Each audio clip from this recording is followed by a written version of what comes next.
Hi friends, இந்த வீடியோவில் ஈஸியாக வீட்டிலே 3 பொருளை வச்சு ஐஸ்கிரீம் எப்படி பண்ணுறதுன்னு பார்க்கலாம்.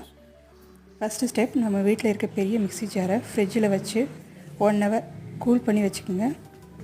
நெக்ஸ்ட்டு செகண்ட் ஸ்டெப்பு, 1 கப் மில்கில் 1/4 கப் சுகரை போட்டு அது 3/4 பங்கு வர வரைக்கும் அதை ஸ்டவ்வில் சிம்மில் வச்சு பாயில் பண்ணி எடுத்துக்கோங்க.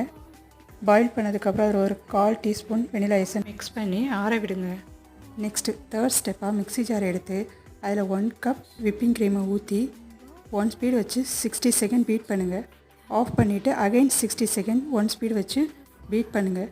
மிக்ஸியை ஆஃப் பண்ணிவிட்டு அது கூட காய்ச்சி ஆற வச்ச மில்கை ஊற்றி மிக்ஸியை 3 டைம்ஸ் ஆன் ஆஃப் பண்ணி க்ரீமையும் மில்கையும் மிக்ஸ் பண்ணி எடுத்து அதை ஒரு ஏர் கண்டெய்னர் பாக்ஸில் ஊற்றி ஃப்ரிட்ஜில் 6 ஹவர்ஸ்க்கு மேலே ஸ்டோர் பண்ணிவிட்டு எடுத்து சர்வ் பண்ணுங்கள்.